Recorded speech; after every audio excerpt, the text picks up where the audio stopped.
विद्यार्थी मित्रांनो नमस्कार. आज आपण तुमच्याच पाठ्यपुस्तकातील कविता 5वी त्या कवितेचं नाव आहे व्यायामाचे महत्त्व आणि कवितेचे कवी आहेत राष्ट्रसंत श्री तुकडोजी महाराज. त्यांनाच आपण माणिक बंडोजी ठाकूर असेही म्हणतो. तर विद्यार्थ्यांनो मला सांगा, व्यायामाचे महत्त्व या कवितेच्या शीर्षकावरूनच तुमच्या लक्षात आलं असेल की मानवी जीवनामध्ये प्रत्येक मनुष्याला, प्रत्येक माणसाला आपल्या आयुष्यामध्ये व्यायाम हा करणं किती गरजेचं आहे किंवा ते किती आवश्यक आहे. तुकडोजी महाराजांना असं का वाटलं असेल बरं की 9वीच्या मुलांना, विद्यार्थ्यांना व्यायामाचे महत्त्व पटवून द्यावं? कारण विद्यार्थी दशेमध्ये व्यायाम करणं किंवा ही सवय लावून घेणं हे अतिशय गरजेचं किंवा महत्त्वाचं आहे. कारण व्यायामाशिवाय आपल्या शरीरातील प्रत्येक अवयव, त्या अवयवामध्ये असणारी शक्ती असेल किंवा माणसाच्या मनाची किंवा विद्यार्थी दशेमध्ये आपल्या मनाची जी कठोरता असेल, मग तो अभ्यास करण्याची चिकाटी असेल किंवा मग विशिष्ट प्रकारची आपली मानसिकता ही जर आपल्याला स्ट्रॉंग म्हणजे तिला जर बलवर्धक बनवायचा असेल तर व्यायाम हा आपल्याला करावाच लागेल. तुकडोजी महाराजांना कदाचित असे वाटलं असेल की माणसाच्या जीवनातील व्यायामाला अनन्यसाधारण असं महत्त्व आहे. प्रत्येकाने हा शब्द ऐकलेला आहे, अनेक जण व्यायाम करीतही असतील, परंतु काही जणांना व्यायामाबद्दलची, त्या व्यायामाच्या महत्त्वाची बरीचशी माहिती असूनही आपण त्याकडे सहजासहजी जात नाही किंवा आपण तो व्यायाम करत नाही. कारण आळस हा आपल्या अंगामध्ये भिनलेला असतो, भरलेला असतो. तर मग तुकडोजी महाराजांना नेमकं 9वीच्या विद्यार्थ्यांना व्यायामाचं महत्त्व का सांगावंसं वाटलं आणि त्यांनी कशा प्रकारे ते व्यायामाचं महत्त्व आपल्याला पटवून दिलेलं आहे, आपण त्याबद्दल थोडक्यात विचार करूयात. तर विद्यार्थ्यांनो, सुरुवातीला आपण राष्ट्रसंत श्री तुकडोजी महाराज यांचा आपण परिचय बघूयात. बघा, राष्ट्रसंत तुकडोजी महाराजांनी अनेक प्रकारे समाजातील विविध घटकांना वेगवेगळ्या प्रकारे किंवा वेगवेगळ्या माध्यमातून प्रबोधन करण्याचं काम त्यांनी केलेलं आहे. माणिक बंडोजी ठाकूर हे त्यांचं पूर्ण नाव. ते संत कवी, समाजसुधारक, अंधश्रद्धा, जातीभेद, धर्मभेद यासारख्या समाजविघातक शब्दाकडे लक्ष असू द्या विद्यार्थ्यांनो. विघातक म्हणजे जे समाजासाठी चांगल्या गोष्टी नाहीत अशा गोष्टींवरती त्यांनी हल्ले चढवलेले आहेत. आपण पाहतोच, अंधश्रद्धा, जातीभेद असेल, धर्मभेद असेल, यासारख्या गोष्टी समाजासाठी आजही चांगल्या नाहीत, उद्याही असणार नाहीत. आणि मग या व्यतिरिक्त आपण कुठल्या गोष्टींकडे गेलं पाहिजे? त्यांना सांगायचे की देशभक्ती, अहिंसा आणि आत्मसंयम. आत्मसंयम या शब्दाचा अर्थ होतो की आत्म म्हणजे स्वतःवरती असणारं संयम, यानी की कंट्रोल. स्वतःवरती कंट्रोल असणं खूप महत्त्वाचं आहे. यांची पाठ त्यांनी आपल्या प्रवचनातून किंवा आपल्या सांगण्यातून आपल्यापुढे मांडलेले आहेत. गावागावातून त्यांनी गुरुदेव सेवा मंडळांची स्थापना केली. या कार्याबद्दल जनतेने त्यांना राष्ट्रसंत ही उपाधी देऊन त्यांचा गौरव केला. अतिशय सुंदर अशा प्रकारे राष्ट्रसंत श्री तुकडोजी महाराजांनी समाजातल्या विघातक गोष्टींवरती हल्ले चढवले, लोकांना ते पटवून दिले.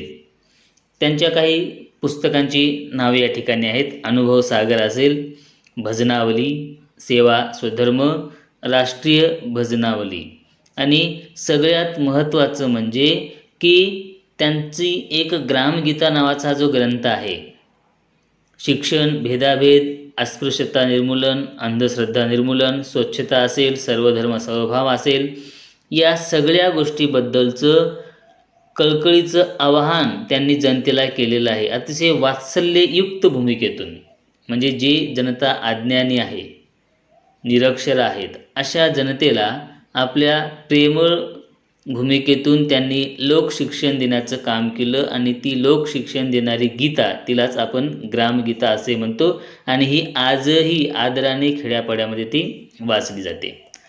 विद्यार्थ्यांनो, तुकडोजी महाराजांना जी खरी ओळख मिळाली ती ग्रामगीता या त्यांच्या ग्रंथामुळेच. आणि मग ही जी कविता आहे व्यायामाचे महत्त्व, या कवितेत त्यांनी काय केलेलं आहे की मानवी जीवनातील व्यायामाचं महत्त्व प्रस्तुत कवितेतून कवीने स्पष्ट केलं आहे. नेमकं काय सांगायचं की आपल्याला व्यायाम हा नेमका आवश्यक का आहे. बघूयात मग तुकडोजी महाराजांना काय सांगायचे. ते म्हणतात, व्यायाम आरोग्यदायी मित्र हे ध्यानी ठेवावे सूत्र, आळस वैरी मानिला सर्वत्र सर्वतोपरी. व्यायामाचे महत्त्व सांगताना राष्ट्रसंत तुकडोजी महाराज म्हणतात की व्यायाम हा जो आहे, हा व्यायाम आपला असा मित्र आहे की जो आरोग्यदायी मित्र आहे. आरोग्यदायी म्हणजे विद्यार्थ्यांनो, तो आरोग्य देणारा आहे, आपल्याला चांगली हेल्थ प्रदान करणारा तो आपला असा मित्र आहे. आणि मग अशा मित्राला आपण न विसरता त्याच्या आपण सोबत राहिलं पाहिजे, त्याला आपण साथ दिली पाहिजे, म्हणजे आपण व्यायामच केला पाहिजे. आणि हे सूत्र नेमकं तुम्ही ध्यानी ठेवा. सूत्र या शब्दाचा अर्थ होतो की एक की आहे आपल्या लाईफला, आपल्या आयुष्याला चांगलं करण्याची, एक सदृढ शरीर अशा प्रकारची आपली सदृढ मानसिकता बनवण्याची ती की, ज्याला आपण सूत्र असं म्हणू किंवा महत्त्वाचा विचार असा म्हणू, तो आपण लक्षात ठेवायला पाहिजे.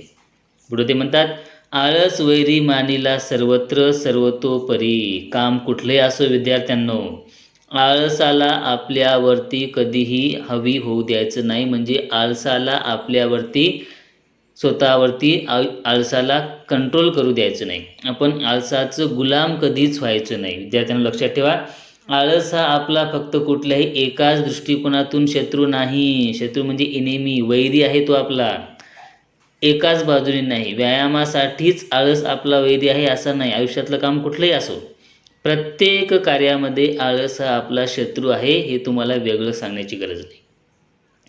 जेव्हा जेव्हा तुम्ही अभ्यासाला लागता त्यावेळेला नेमका आळस तुमच्यावरती आपलं स्वतःचं कंट्रोल गाजवण्याचा प्रयत्न करतो.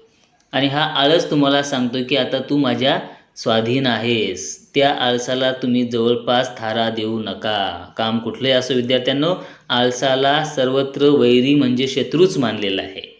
पुढे म्हणतात, व्यायामाविन सात्विक भोजन, तेही मारी विकारी होऊन. व्यायामे होय अग्निदीपन, अन्नपचन सहजची.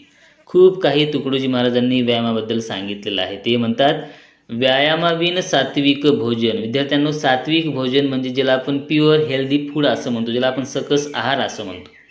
तुम्ही कितीही जरी सकस आहार घेतलात आणि त्या सकस आहाराला म्हणजे त्या सात्विक भोजनाला जर आहाराच्या सोबतीला त्या व्यायामाची जर जोड नसेल, आपण खूप सात्विक भोजन करतोय परंतु ते भोजन जर व्यायामाशिवाय असेल तर ते भोजन काय करतं, तेही मारी विकारी होऊन. विकार म्हणजे आजार, ज्याला आपण विथ टॉक्सिन्स असं म्हणतो. हे सगळ्या प्रकारचे आजार आपल्याला जडतील. विद्यार्थ्यांनो, तुकडोजी महाराजांना सांगायचे, तुम्ही कितीही जरी सात्विक भोजन केलात, कितीही जरी तुम्ही प्युअर फूड जरी खाल्ला असेल, स्वतःच्या तब्येतीची तुम्ही किती जरी काळजी घेत असाल, परंतु त्याला जर व्यायामाची जोड नसेल तर ते सात्विक भोजनसुद्धा तुम्हाला व्यायामाशिवाय विकार होऊन तुमच्या शरीरामध्ये अनेक प्रकारच्या व्याधी, अनेक प्रकारच्या आजारांना ते निमंत्रण देण्याचं काम करेल. म्हणून म्हणतात, व्यायाम जर नसेल तर काय होईल, व्यायामे होय अग्निदीपन. अग्निदीपन या शब्दाचा अर्थ होतो की तुमची जी डायजेस्टिव्ह सिस्टीम आहे, आपली जी अन्न पचवण्याची जी शक्ती असेल, ज्याला आपण पचनशक्ती म्हणतो थोडक्यात, तर ही पचनशक्ती तुमची जागृत होणार नाही. या अग्निदीपन, ज्याला आपण दीपन करणे म्हणजे ज्याला आपण फायर करणे किंवा ज्याला आपण जाळणे असं म्हणतो, कारण आपल्या आतमधली अन्न पचवण्याची प्रक्रिया ही जर व्यायामाच्या शिवाय होत असेल तर ती तेवढी स्ट्रॉंग असणार नाही. तुम्हाला अन्नपचन हे अगदी सहजासहजी होणार नाही. म्हणून तुमची अग्निदीपन प्रक्रिया, खाल्लेलं अन्न जर नीटपणे पचवायचं असेल, त्या अन्नाचा सकस रस आपल्या जर शरीराला लागायचा असेल तर त्यासाठी मात्र आपल्याला व्यायाम करावाच लागेल. व्यायामे होय अग्निदीपन. व्यायामानेच ते अग्निदीपन चांगलं होईल, अन्यथा होणार नाही. नाहीतर तुम्हाला अन्नपचनही सहजासहजी होणार नाही, असं तुकडोजी महाराजांना सांगायचं आहे.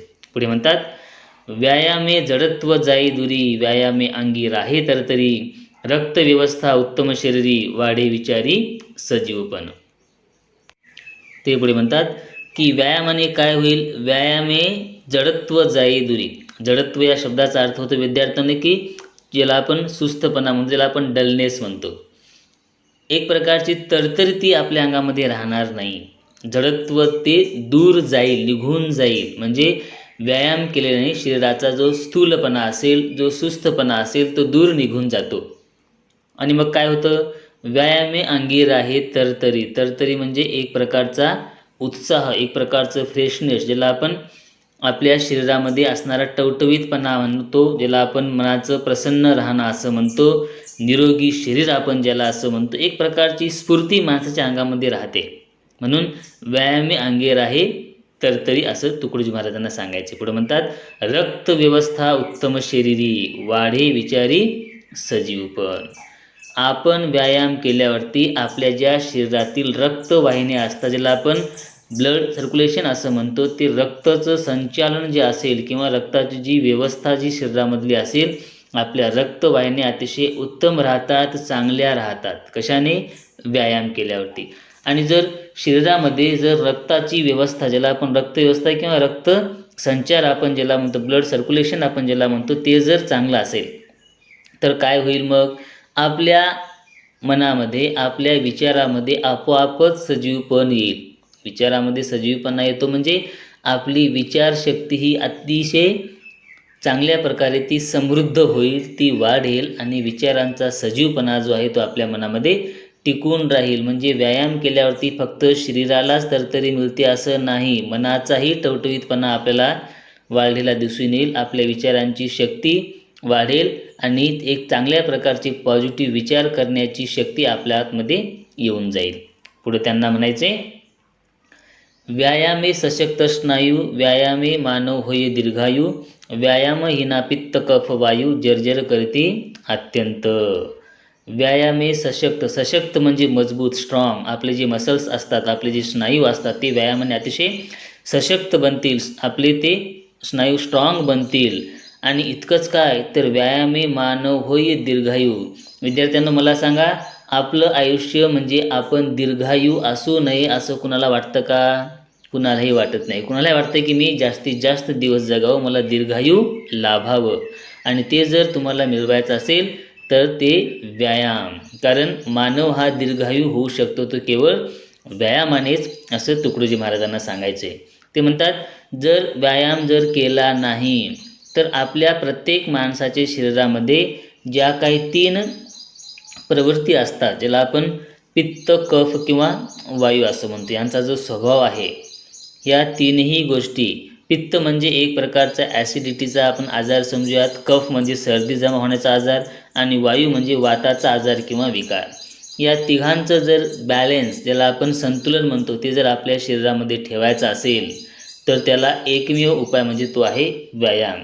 आणि विद्यार्थ्यांनो, या तिघांचं जर संतुलन बिघडले किंवा पित्त कफ किंवा वायू यापैकी एक जरी शरीराच्या आतील त्याची जी प्रक्रिया असते ती जर बिघडली किंवा यापैकी एक जरी वाढला तर काय होईल, ते तुम्हाला जर्जर करतील आणि आपलं आयुष्य ते संपवून टाकतील. जर्जर करणे म्हणजे एक प्रकारे तुम्हाला ते विनाशाकडे घेऊन जातील, तुम्हाला ते हैराण करतील, तुम्हाला ते नेहमी सदा ते दुःखच तुम्हाला देतील, कारण ते जर्जर करतील आणि तुम्हाला ते तुमच्या विनाशाकडे घेऊन जातील. म्हणून व्यायाम जर नसेल तर ते मात्र तुम्हाला त्रास देतील, असं तुकडोजी महाराजांना सांगायचे. पुढे म्हणतात, व्यायामे वाढे प्रतिकार शक्ती, स्वावलंबनाची प्रवृत्ती, व्यायामे अंगी वाढे स्फूर्ती, कार्य करण्याची. विद्यार्थ्यांनो, व्यायाम केल्यावरती काय होत नाही, व्यायाम केल्यावरती वाढे प्रतिकार शक्ती. ज्या प्रतिकार शक्तीबद्दल आपण नेहमी ऐकलं असेल, अनेकदा आपण बोललोही असेल, ती प्रतिकार शक्ती जर वाढवायची असेल म्हणजे अनेक रोगांना आपल्याला आपलं शरीर जर त्या रोगापासून दूर ठेवायचं असेल